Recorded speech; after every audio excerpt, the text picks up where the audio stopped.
Hello and welcome to this bite-sized little presentation from an article written by Ian Fitzpatrick and I about the Maol Phádraig.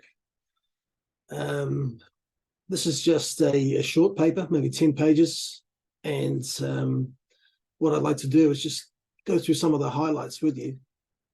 You might not have time to read it. You might just be interested in what I have to say as some side points.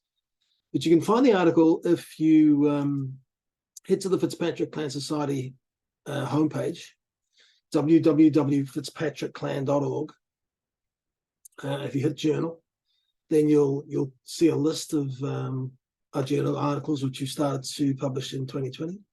And this one I'm talking about today is part of the 2023 series. And view the article, just hit that. And it might take you a little while. Okay, so there it is. The abstract's there for you to read.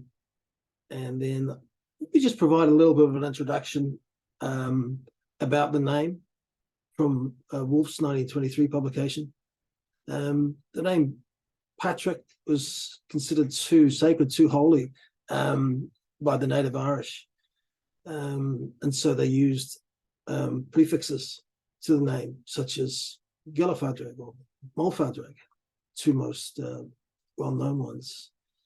And what we do in this article is we basically just trundle through the records in the Annals of Ireland, the various Annals of Ireland. It's interesting to note that Maol Phádraig occurs in the Annals about 136 years before Maol Phádraig appeared, which is perhaps something that's not known. And the other thing we do in this article, as well as just reviewing the Annals records, is we also look at the geographic spread of the name, which highlights something quite interesting. So as I said, it's a pretty straightforward paper. We give a little bit of background to the meaning of the word. I won't spoil you reading that. And then we get into the annals. And all we do in this article is we just tabulate each occurrence and the location and the date. And the very first one, Cailleach, son of Maol Phádraig, the prior of Fios, south of the river, died. And then we carry through. Most of these references are to people, men who were in some sort of religious role, maybe an abbot, maybe a bishop, maybe a cleric. And none of the references to Maol Phádraig in the annals are surname references. They're all given names. There they all are. You can read them at your leisure. We fill a few pages up.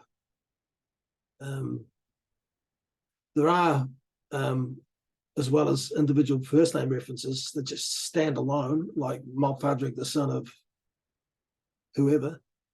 There are a few references where Maol Phádraig is used as in conjunction with the surname. Perhaps the most well-known one is Maol Phádraig O'Scannell, a very well-known bishop of Armagh. After we move through the analytic records, we talk about a couple of other little interesting occurrences of the name. One is in Iceland, and you can read about that there. And as we draw to a close in the article, we provide a little bit of a map. Little green circle is one occurrence, slightly bigger, probably two or three, and a big one. I think Armagh, there might be 7, 8, maybe 9 occurrences of the name in the annals. What you note from this map is that most of the occurrences, this is Clonmacnoise, about 75% of the occurrences are in Clonmacnoise or north. So you get the overriding impression that the use of Maol Phádraig was mostly in the north of the country. Draw a line through the middle there. There are a few interesting ones that will come up later in the series: Clare, Kerry, Limerick, Cork. But mostly we're looking at an area from Oriel across Breffni, into Northern O'Neill country, Southern O'Neill country. This is where the name was most popular.